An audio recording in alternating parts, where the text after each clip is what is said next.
ñu lu ñu lekk jan masta ñi amul kër te amuñu fu ñu nekk maa ngi masta wu ñu xiif te amuñu lu ñu lekk ndeysaan am na ñoo xam ne dëkk bi saa yoo rombee ñu ngi nel ci trottoir yi ñu ngi ci ginnaaw oto yi ñu ci kaw móoli ndeysaan amuñu fu ñu dëkk amuñu kër donc am na ñu nekk ci réew mi xiif te amuñu lu ñu lekk donc maa ngi leen di masawu man Abdallahi. ci bii leer nga gis mais yëguloo ni mu tànge kon mat na bàyyi xel ñi ci mbedd mi tumu ranke jant bi leer nga gis mais yëguloo ni mu tàngee kon mat na bàyyi xel ñi ci mbedd mi tumu ranke nit a ngi toog ci bureau comprendre nga li koy booleeg leer gi mooy jant bi xam na ne mooy leeral dëkk bi mais fa mu toog lépp a clean lépp a sedd mais ci biir loolu bu toogee sante ko yàlla suñu borom na xalaat ne am na ku nekk ci mbedd mi di tumu ranke te loolu yàlla suñu borom rek mooy tàmm doomu aadama jox ko loolu sant gi la ba léegi ñu ngi sant gi.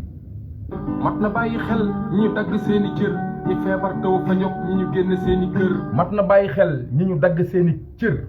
waaw ñi feebar taw fa jóg ñi ñu génn seeni kër am na ñenn ñoo xam ne yàlla suñu borom def ay diminué lañ tey dox nañ ndogal dal la ñu dagg seeni cër ñu bàyyi leen xel donc voilà am na ñenn ñoo xam ne tey aujourd'hui luyaas lañ nekkoon amuñu lu ñu fayee tey génn nañ leen ñu bàyyi ñooñu xel parce que ñun ak ñoom ñoo bokk réew mi. maa ngi ma saw dof yeeg ñi laago dab ñi dee ci accident ñi dee ci lakk ak ñi lab maa ngi masawu dof yeeg ñi laago dab ñi dee ci accident ñi dee ci lakk ak ñi lab donc dof yi ñu ne ñoom ñoo bokk réew mi ñi laago dab ñu ne ñoom ñoo bokk réew mi am na ñoo xam ne dee nañ ci lakk am na ñenn ñoo xam ne dee nañ ci accident am na ñenn ñoo xam ne lab nañ ndeysaan ñu fàttali ko leen rek quoi. masa ñi ne ci kaso yi rawatina yaay booy yi yàlla fëgg seen i bopp bu ñu tëdd ci hôpitaux yi. masa ñi nekk ci kaso yi rawatina yaay booy yi yàlla fëgg seen bopp ñu tëdd ci hôpitaux yi am na ay soxna yoo xam ne aujourd'hui ñu ci kaso bi def nañ erreur gars yi yóbbu leen foofu donc yoon la mais ñu ngi leen di masaw ñu leen di xalaat masa ñi nga xam ne ñu ngi tëdd ci hôpitaux yi tey ñu ngi dox suñu soxla nii may wax ak yéen ñu ngi dox suñu soxla mais am na ñoo xam ne ñu ngi ci hôpitaux yi tëdd voilà ñu bàyyi leen xel te masawu leen ci discours bi. at mi rob nañ ci démbeeg caba Cees kon jéemal xam sa borom laataa ñu lay def ci kees bay sax ma ne at mi rob nañ ci démbeeg caba Cees kon jéemal xam sa borom laataa ñu lay def ci kees lu mat a bàyyi xel te lu am solo la ñu nag ñoom ñoo ma nekkoon ci dëkk bi ñu leen di gis ci écran yi tey nekkatuñ fi kon donc voilà am na foo xam ne bu ñu fa tollee yàlla suñu boobu rek fi nekk dana bàyyi xel. sapar Thione Seck Lamine Diack fii jëmm ji dox ci ba su dee ba lay miin Diack rendre hommage Mbaye sapar Thione Seck Lamine Diack fii jëmm ji dox ci bésu deeba lay miin jàkk je pense que dina am na ñoo xam ne dégg nañu olof comprendre nga Mbaye sapar Thione Seck Lamine Diack fii lañ nekkoon nekkatuñ ci at mi donc voilà fii jëmm ji dox ci bésu deeba lay miin jàkk mooy li nga xam ne par exemple voilà parfois bu nit génnee àdduna si lañ koy tëral ndeysaan sax du ñu romb ko wala ñu xam bàyyiwuñ ko xel sax xel quoi benn jëmm miinu ko mais bis boo fi jógee saa yu déplacement bu ne ci jàkk lañ lay teg ci bésu deeba rek lay miin jàkk donc voilà parfois nag gars yi c'est un peu triste xaw a ragal lu doomu aadama mais dëgg rek moo am solo c'est juste pour dellu xel ci yàlla suñu borom quoi. noonu la demee moo nekk première partie bi quoi ok. fii ñu doon forcer dictature ci paxum lëndëm la ñu teere. nel ma Macky Sall 3e mandat dañ koy teere. fii ñu doon forcer dictature ci paxum lëndëm la ñu teere nel ma Macky Sall 3e mandat dañ koy teere ñu doon forcer dictature ci àdduna bi yëpp gis nañ fi ñu mujjee donc nañ ñu waxal Macky Sall que ni 3e mandat dañ koy tere monsieur le président. 2021 ba tey ci France lañu dépendant damay ruus su ma leen gisee ngeen di feetu indépendance. 2021 ba tey 2021 ñu ngi 2021 ba tey suñu ci France lañu dépendant man Boutique Laye damay ruus su ma gisee gars yi di feetu indépendance loolu man la quand je vois par exemple le 4 avril ñu génne affaire yi l'armée nationale doomu aadama yi génne nangam ñoo dañuy feetu indépendance te boo demee à la source ba léegi dañu dépendant bëri na loo xam ne tey bu ci France téewoon loxoom tey ñu tumuranke dëgg kon donc damay jàpp ne loolu de indépendance ba léegi tubaab bii ñu noot y a des décisions yoo xam ne mënuñ ko jël sans ñoom comprendre nga kon donc man Boutique Laye musuma taxaw ci feetu indépendance ba mu juddoo ba tey te du ma ko def tant que moomuñu suñu bopp donc je dis que feetu indépendance peut-être xëy na voilà folklore la taal affaire yi donc voilà génn affaire c'est bien beau comprendre nga voilà mais nag je dis que ne c'est-à-dire que balaa muy saf dëgg ñu toog xam ne ñun ñii monsieur le président mu ngi toog ci fauteuil y a le général y a le ministre y a l'armée ñëpp ñëw ñu xam ne carrément ñun ñii ñëw moom suñu bopp tey du Macron moo nañu def leen nii ñu def leen du kenn ci àdduna bi donc laa nag indépendance moom bu amee moom Sénégal man dinaa bokk ñuy dem place de l'indépendance seetaani ko. atum ñàkk kaaraange ak agression jëm la paaka dëkku fecc ak way ndaw ñu pervers mën a saaga. atum ñàkk kaaraange agression jëm la paaka dëkku fecc ak way ndaw yu pervers mën a saaga ñàkk kaaraange moom ci dëkk bi moom dafa doy waar kenn amatul kaaraange comprendre nga ay ndaw yoo xam ne tey tu vas sur internet benn ñaar ñu saaga la c'est-à-dire que jeunesse boobu man bëgguma jeunesse boobu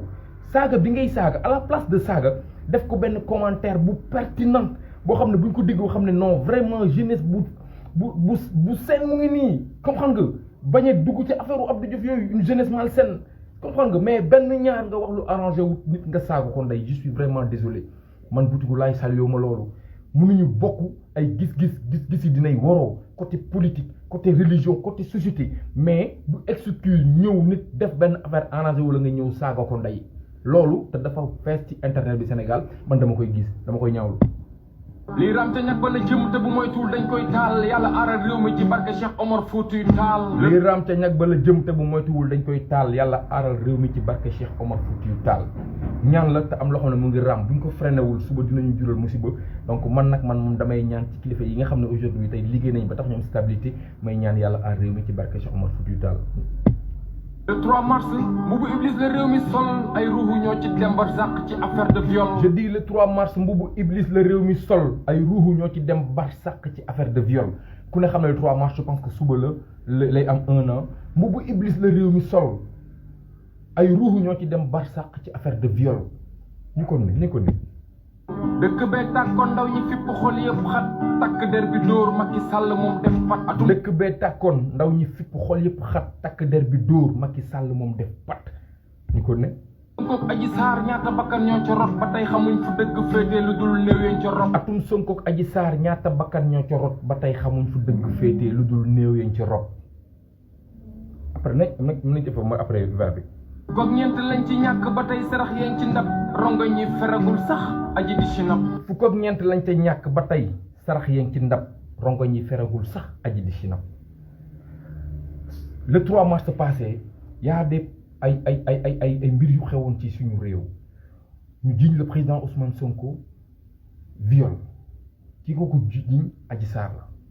am ay mbir yu am Sénégal am ay nit ñàkk ca bakkan je pense que suba lay def 1 an am na morceau bu ma ko tegoon expliqué doomu aadama yi mu doon loo xam ne xew na ci réew mi ñu koy ñaawlu tey xam ne ala kulli xaalin dëgg yàlla suñu borom moo ko yor d'abord yii ay mbiru àdduna la ak lu mën a am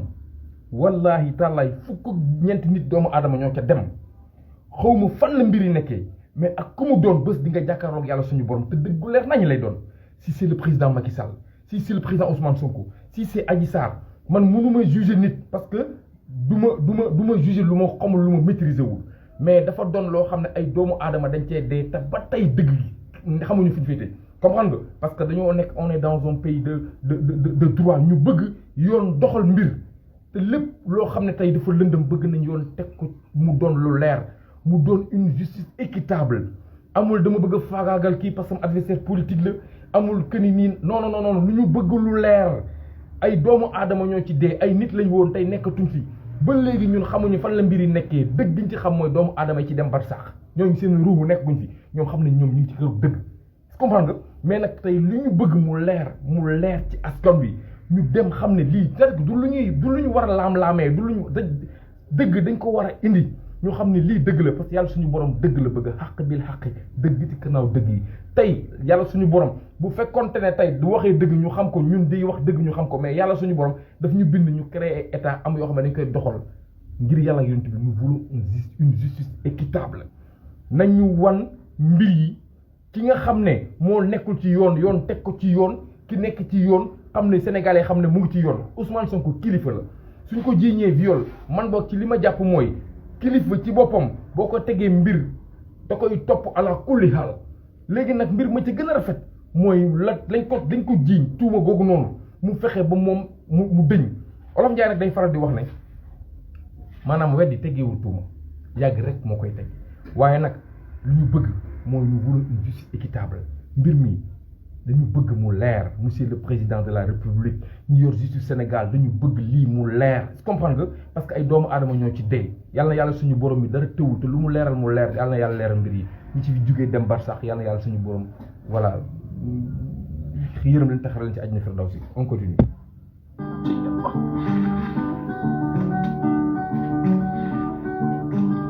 Ousmane mañ ko jiiñ ma ngi doxi activité am Macky ngi pale te réewu ko defi yitteem mbirum politique ñi ko jiite doon ni fett innocent yi lay jam ana justice kan moo perte. maa ngi wax ne Ousmane mañ ko jiiñ mu ngi doxi activité am Macky ngi pale te réewu ko defi yitteem mbiru politique c'est-à-dire que moo mel ni fett innocent yi lay jam ana justice kan moo perte tey ba fi mu toll nii tey kan moo perte ñu fi jóge rek comprendre nga je l'ai dit tey le président de la république monsieur Macky Sall njabootam kenn xoosuwu ci kenn le président Ousmane Sonko njabootam kenn xoosuwu ci Adji Sarr xoosuwul ay rakam xoosuwul tantam xoosuwul bàjjanam xoosuwul léegi nag ñi dee mooy innocent yi léegi ana justice kan moo perte ba léegi ñun gis xamuñu justice kan moo perte. yàlla walluñu ci doole Cheikh Ibra Fall politique du gerte nday la ko fay gën la koy taal bu ñu jubawul sax ñoo bokk benn gaal Sonko maa ngi xaar ci yow nga woote ndaw ñi gën a dal. je dis yàlla walluñu ci doole Cheikh Ibra Fall politique du gerte nday la ko fayee gën la koy taal bu ñu jubawul sax ñoo bokk benn gaal Sonko maa ngi xaar ci yow nga woote ndaw ñi gën a dal parce que ndaw ñi dañ la bëgg le président Ousmane Sonko doomu aadama yi dañ la bëgg ndaw ñi dañ la bëgg te tey boo waxee ñu déglu la moo tax may wax ne Sonko maa ngi xaar ci yow nga woote ndaw ñi gën a dal. Macky yenu réew du am teñ ci bopp xar gouverner du caaxaan du tâtonnement te du farce. Macky yenu réew du am teñ ci bopp xar gouverner du caaxaan du tâtonnement te du farce déedéet gouverner dafa diis bu la yàlla dénkee mbir loolu dafa diis tout un peuple dem voter la joxal ne la Fall yow lañ bëgg lenge yaa ngi nii Fall boo yaakaaree ne tey protocole ba nga koy am oto yu neex yi nga koy dund pale ba nga cay def di jël décision yi avion yi nangam di dem fu la neex boo yaakaaree ne yow loolu mooy justice yaa ngi nag sa bopp fii ku fi nguuru jóge fii je l'ai dit ci sama benn interview le président Léopold Sédar Senghor li mu amoon ci protocole li mu amoon ci sécurité li mu amoon ci doomu aadama yu koy dap li mu amoon ci buy génn ñu koy topp li mu amoon ci diggante tubaab bi ci doxalin ci réew mi ci def lu ko neex la mu dund ak Mamadou Dia pour nga gis ko da ngay dem nga ñaan audience bind amaana sax mu def 2 ans 3 ans doo ko gis tey pour gis ça tombe je pense que benn gardien ngay romb ci buntu bi boo moytul doo ko fekk da ngay laan buntu armée ñoom ñu la fii lañ denc le président Léopold Sédar Senghor je pense que bu dee suñu président suñu seen xel mu ngi dugg ci loolu kon ñu xam ne sa waay nguur du lu yëfu caaxaan buñ la dënkee yow tiital te xam ne yow sas boobu noonu tey lépp loo ci def te jaarul yoon rek di nga ko laaj yàlla suñu borom mais nag je suis désolé ñun suñu nguur li ñu bëgg mooy toujours vivre dans le confort du bien-être dund ay business jël lu la neex sa mbokk ni jege la sa famille je suis vraiment désolé te loolu yorul réew moo tax Afrique nekk en retard notamment le Sénégal.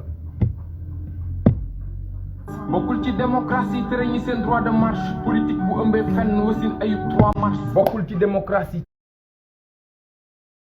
politique bu ëmbee fenn jur wasin ayub 3 mars démocratie dafa am ay doomu aadama yoo xam ne dañoo d'abord dañ la fal comprendre nga souveraineté boobu nekk ci ñoom bu ñu bëggee marche jox leen autoriser leen marche ñu def ko ci pacifique jox leen sécurité ñu dem mais bu fi kenn marché loolu jaay doole la te politique moom bu ëmbee fenn rek wasin ayub 3 mars day jur musiba boo xam ne musiba babakum la kenn du xam fu mu yóbbu réew mi. ku ne xam ne góoru Marème dafay def yëfu maa tey Barthélemy xeex sa droit mayu la ngay saaga ndey. ku ne xam ne góoru Marème moom dafay def yëfu maa tey Barthélemy xeex sa droit mayu la ngay saaga ndey parfois le président da ngay day wax mbaa mu def ay mbir yoo xam ne man ñun on est dans quel pays là pour man boog ci sama xalaat man mi nga xam ne nekk mu président aw ma sax xam-xam man mi ngi amul xam-xam am na une décision yoo xam ne wala une affaire yoo xam ne man jombale naa ko sama bopp parfois je vois góoru Marème mu def ko comprendre nga c'est anormal du yoon un président balaa muy wax njiit du teel a wax comprendre nga Barthélemy opposant nga da nga bëgg réew mi comprendre nga chaque jour wane un très bon exemple man rafetlu ma Barthélemy Dias ñu toog gaa yëpp di filmer ngay wax ak dend ak sécurité bi saaga ndey parce que xale yi boobaa dañ jàpp ne saaga ndey bi jaaru na te bu ëllëgee mu génnee ci mbedd mi képp ku leen jéem a gàllankoor ñu saaga la ndey. atum Covid bu président toogee di discours ngay gis arrogance bi gën a fës ci kàddu buur. atum Covid bu président toogee di discours ngay gis arrogance bi gën a fës ci kàddu buur. atum Covid bu président toogee di discours ngay gis arrogance bi gën a fës ci kàddu buur. le président Macky ci Covid bi c'est-à-dire que bu ñu génnoon moom ak son ministre de l'intérieur là parfois gis nga askan il faut savoir communiquer ak sa askan surtout dans un pays pauvre nga xam ne ndaw ñi bëgg nañ dem mënuñu dem nga war leen tëj ñu xiif mënuñu lekk booy communiquer ak ñoom da ngay fexe dugg seen biir da ngay fexe bëgg leen mais da ngay taxaw ñu toog sa discours 5 minutes la doo wax même pas olof français ak sa benn caractère physique après def li ngay def dem sa yoon quoi non non non non non du yoon déedéet bu ñu soxlaa réew mi dañuy nekk ci mbedd mi di xotteeku su ngeen ma votelee une fois ñu voté leen ñu taxaw dañuy